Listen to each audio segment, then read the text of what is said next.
अस्सलाम वालेकुम। मैं हूं फैसल तारड़। मामलात काजी साहब के हाथ से भी निकल चुके हैं। काजी साहब एंड कंपनी को समझ नहीं आ रही कि अब इस मामले को डिफ्यूज कैसे करना है। बड़े इस्तीफे की खबरें आ रही हैं ताकि किसी तरीके से अदालतों को मैनेज किया जा सके, ताकि ये जो मामला है इसको ठंडा किया जा सके।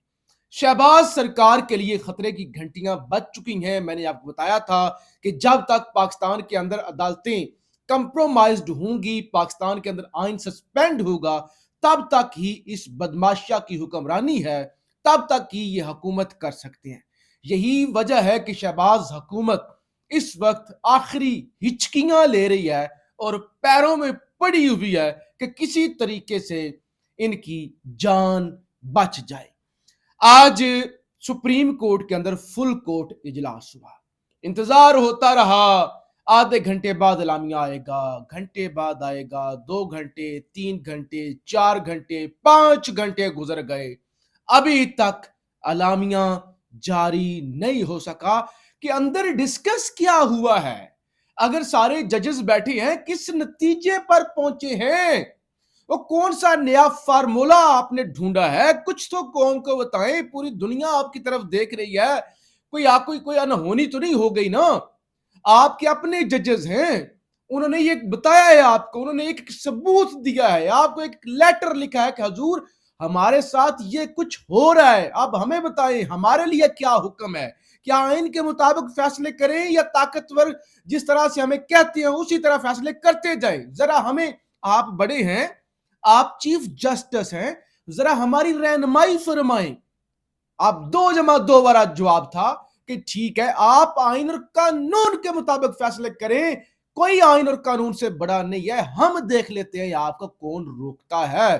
लेकिन अभी तक कोई अलामिया नहीं आया। लेकिन जो जराए से खबरें आई थी वो मैंने आपको बताया था बड़ी लेदे हुई है, मामलात बड़े खराब हुए हैं। काजी साहब को खरी खरी सुनाई गई है, आईना दिखाया गया है। काजी साहब अब इस मामले को खामोश, या इस मामले पे कुछ एक कहते हैं ना कि मैनेज करना, वो मैनेज नहीं कर सकते, लेकिन मैनेज करने की कोशिशें जरूर की जा रही हैं। देखिए, अलामिया तो नहीं आया, लेकिन ये खबर जरूर आ गई कि शहबाज शरीफ और काजी फाइज ईसा की कल 2 बजे सुप्रीम कोर्ट के अंदर मुलाकात होने जा रही है। इसका आपको पता है इसका क्या मतलब है?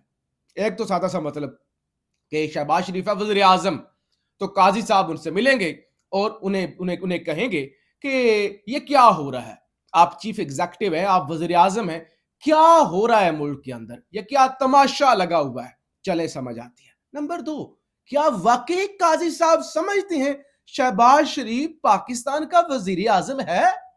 क्या वाकई काजी साहब ये समझते हैं कि शहबाज शरीफ कुछ कर सकता है? क्या शहबाज शरीफ के हाथ में कुछ है, या हाथ में हो भी शहबाज शरीफ इतने जोगा है, या शहबाज शरीफ जो बूट पॉलिश करते थकता नहीं है वो कुछ करेगा? यानी किसको बेवकूफ बनाने की कोशिश हो रही है? इस पर मतीउल्लाह जान ने बड़ा खूबसूरत लिखा है, बड़ी तफसील से उन्होंने लिखा है कि ये असल में काजी साहब करना क्या चाहते हैं। मतीउल्लाह जान ने कहा, जजों के साथ पेश आने वाले मुबैना वाकयात शहबाज शरीफ हुकूमत के खिलाफ एक चार्ज शीट हैं और तकरीबन 1 साल पहले के इन वाकयात के दौरान भी शहबाज शरीफ की हुकूमत थी। ऐसे में एक चीफ जस्टिस का वजीर आजम से मुलाकात करना ऐसे ही है कि जैसे जज मुल्जम के साथ चैम्बर में मुलाकात करे। ऐसा हुआ तो एक इंतहाई गलत मिसाल कायम होगी और अदलिया का सरेंडर होगा कि अदलिया ने बजाय एक्शन लेने के सरेंडर कर दिया है, मुफाहमत पे आ गई है, लेट गई है। अच्छा, हुकूमत अगर खुफिया अदारों पर अपना आईनी कंट्रोल रखने में नाकाम है तो फिर सुप्रीम कोर्ट को उसे जवाबदेह बनाना चाहिए। लगता है चीफ जस्टिस फाइज ईसा और सुप्रीम कोर्ट के दीगर जजेस ऐसा पंडोरा बॉक्स खोलना ही नहीं चाहते जिसमें मामला 6 जजों से बहुत आगे मजीद जजों तक चला जाए। तो ऐसा कुछ काजी साहब करना ही नहीं चाहते। अभी मैं आता हूं कि इस्तीफा किसका, इस्तीफा कौन सी बड़ी शख्सियत बड़े घर से कौन से इस्तीफे पर गौर हो रहा है उस हवाले से हम बात करते हैं। एतजाज हसन कहते हैं 6 जजेस के एक खत पर चीफ जस्टिस को 100 मोटो लेना चाहिए। ये मामला बहुत संगीन है। चीफ जस्टिस की जिम्मेदारी है जजेस को तहफ्फुज दें। अगर इस मामले को ऐसे ही छोड़ दिया तो फिर जो फैसला आएगा दुनिया बोलेगी। उनकी अदालतें अदारों के कहने पर फैसला करती हैं, तो फिर दुनिया कहेगी कि अदारे हुक्म देते हैं, अदालतें फैसले लिख देती हैं, फिर उन अदालतों पर कौन एतबार करेगा? पहले ही इन अदालतों पर कोई एतबार नहीं करता। अच्छा, फिर एक और अहम चीज, काजी साहब के सामने जो भी जाए ना, इवन वो असद तूर वाला मामला हुआ, अभी सहाफियों वाला मामला, उन्होंने कहा मीडिया पर बात करते हैं, कुछ लिख कर तो लाते नहीं है, मेरे सामने कोई सबूत तो रखते नहीं है। वो बात भी थी लेवल प्लेइंग फील्ड की। काजी साहब ने कहा था सबूत तो लाते नहीं है, बात करते हैं, लाओ ना सबूत, कार्रवाई करें। वो फिर जो कहा जाता था फलां को उठा लिया, एंकर इमरान को उठा लिया, फलां को उठा लिया, काजी साहब कहते वो खुद क्यों नहीं आते, वो खुद क्यों पेश नहीं होते? और कहा गया सिक्योरिटी, तुमने कहा उनके लिए हम रेड कारपेट बिछाएं। अब 6 के 6 अपने जजेस सबूत लेके आ गए, उन्होंने रिक्वेस्ट कर दी। अब काजी साहब, अब तो लिखा लिखाया सब कुछ आ गया ना, अब बोले ना फलां आता नहीं है, फलां बोलता नहीं है, फलां ये वो कौन है, वो क्यों है, यानी इतने सवालात। लेकिन अब सब कुछ सामने आ गया है, तो अब ना कोई एलामिया आ रहा है, बल्कि एक इंपोर्टेड, एक फार्म 47 की पैदावार, एक नाजायज जो पाकिस्तानियों का नुमाइंदा ही नहीं है बल्कि एस्टैब्लिशमेंट का नुमाइंदा है, उससे मुलाकात करके क्या पैगाम दे रहे हैं कि आपने कंप्रोमाइज कर दिया। लेकिन अगर इस मामले पे सरेंडर करने की कोशिश हुई, मामलात और खराब हो गए। अच्छा, अब कुछ इतलात हैं कि इस सारे मामले को डिफ्यूज करने के लिए एस्टैब्लिशमेंट क्या कर सकती है।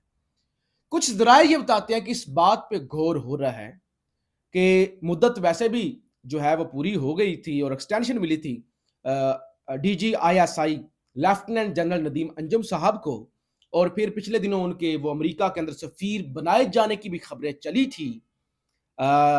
और वैसे भी वो इलेक्शन वाला मामला अब सब कुछ हो गया, तो वो इस्तीफा दे दें।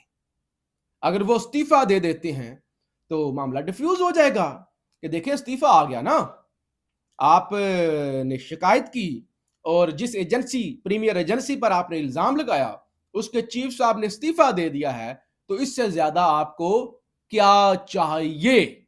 लेकिन सवाल ये पैदा होता है कि चले ये तो मौजूदा चीफ है, इससे पहले फैज हमीद साहब थे, उससे पहले कोई और था, तो यानी ये तो इंटरफेरेंस खत्म होने का मामला है, किसी एक शख्स की, किसी एक इंडिविजुअल का मसला नहीं है, ये तो मामला है पॉलिसी का, इंटरफेरेंस का, किसी एक शख्सियत का मसला नहीं है। तो लिहाजा ये इस्तीफे से काम हल होने वाला नहीं है। अच्छा, अब जरा मैं पीटीआई की तरफ आने से पहले मैं आपको बताऊं ये पंजाब बार काउंसिल क्या कर रही है।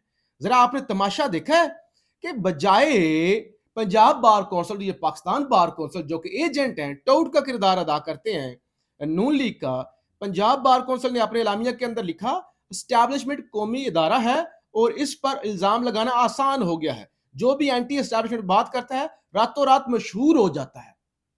यानी बजाय ये आप कहें कि वो जो है वो इस पे इन्वेस्टिगेशन होनी चाहिए, उन्होंने कहा कि एस्टैब्लिशमेंट के खिलाफ जो भी बात करता है ना वो फेमस हो जाता है, पॉपुलर बयानिया है ना, तो इल्जाम लगाना आसान है। नो डाउट एस्टैब्लिशमेंट पर भी झूठा इल्जाम लगाना, झूठा प्रोपेगेंडा करना उतना ही बुरा है, जैसे अदलिया के खिलाफ, जैसे किसी और के खिलाफ। लेकिन बात यहां पे जजेस खुद बोल रहे हैं, जजेस किसी के नुमाइंदे थोड़ी हैं।